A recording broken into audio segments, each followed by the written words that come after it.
वर्तमान विधायक है नागेंद्र सिंह जी, ये उस समय हमारे यहाँ कांग्रेस पार्टी में थे। हमको जब प्रत्याशी बनाया कांग्रेस ने, तो इन लोगों ने मिलकर, विधायक जी और उनके लोगों ने ज़मीनी स्तर पर कांग्रेस का विरोध किया और बहुजन समाज पार्टी का समर्थन किया। विशंभर पांडे जी उस समय कम्युनिस्ट के नेता थे।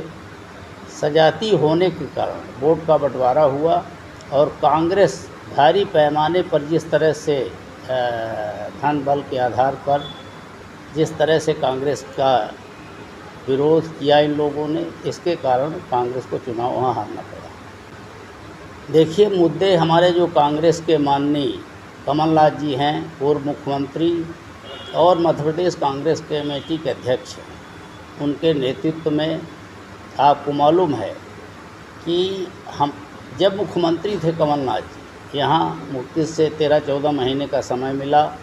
उन्होंने जिस तरह से जनता का काम शुरू किया, किसानों का कर्ज माफ़ी किया मुख्यमंत्री बनते ही, और जो वृद्धा पेंशन थी वो 300 रुपये का 600 किया, जो कन्या विवाह था 25,000 का 51,000 किया।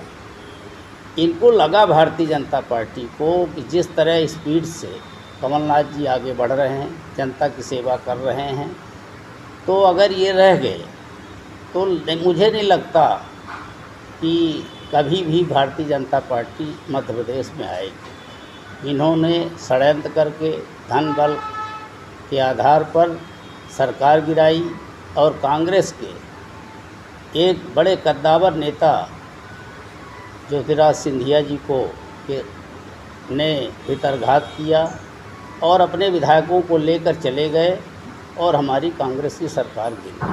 जनता ने 5 साल के लिए चुना था, लेकिन भारतीय जनता पार्टी के लोगों ने जिस तरह से धन बल के आधार पर सरकार गिराई, तो उनको लगा कि कांग्रेस कभी हारेगी नहीं।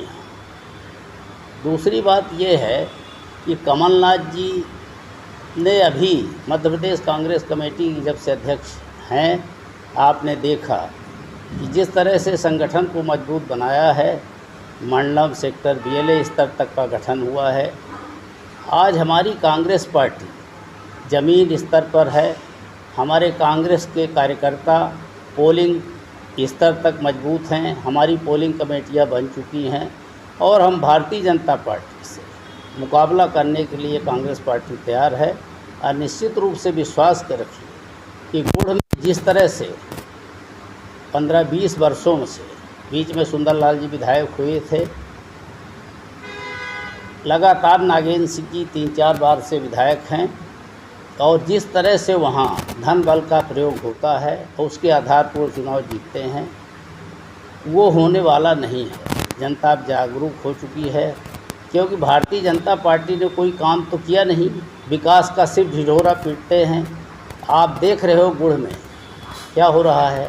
गुड़ में आज सड़कों की क्या हालत है, बिजली किसानों को मिल नहीं रही है, और इतने भ्रष्टाचार है, 50% का भ्रष्टाचार है। देखिए, चाहे सड़क हो, चाहे जो भी काम हो, पंचायत स्तर में सरपंचों को कोई काम नहीं करने दिया जा रहा।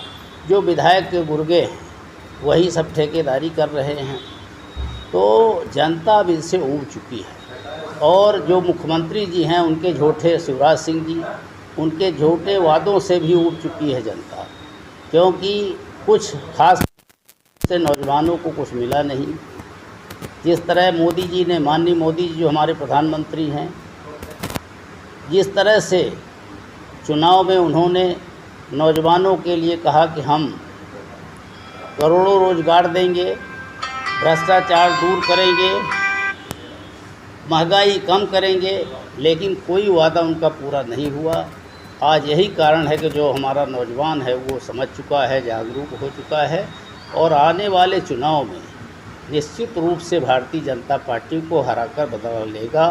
मध्य प्रदेश में कांग्रेस सरकार बनेगी, माननीय कमलनाथ जी के नेतृत्व में यहाँ सरकार बनेगी। कांग्रेस पार्टी के जो हमारे कांग्रेस के प्रदेश के अध्यक्ष हैं, पूर्व मुख्यमंत्री कमलनाथ जी ने जो वचन पत्र के आधार पर हम लोग मैदान में जा रहे हैं, चुनाव लड़ने जा रहे हैं, जैसा कि बिजली का जो हमारा बिल है वो 100 यूनिट फ्री, 200 हाफ। एक तो ये हमारा वचन पत्र का कमलनाथ जी का मुद्दा है।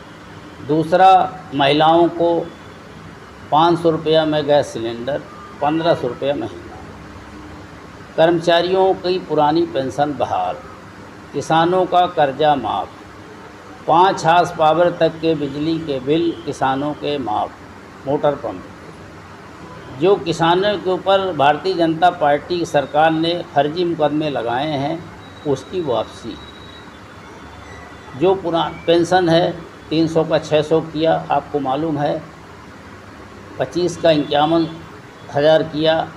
ये सब इसी को लेकर हम लोग जा रहे हैं मैदान में, और निश्चित रूप से जनता का समर्थन जिस तरह से मिल रहा है, आपने देखा कि हम लोगों ने, कांग्रेस पार्टी के लोगों ने नारी सम्मान योजना का फॉर्म जिस तरह से पूरे गुड़ क्षेत्र में कांग्रेस के लोगों ने, सब ब्लॉक कांग्रेस कमेटी, जिला कांग्रेस कमेटी, सेक्टर मंडलम तक मिलके जिस तरह से गरीबों के बीच में, सर्वहारा वर्ग के बीच में जाकर फॉर्म भराया है, उसका एक असर है।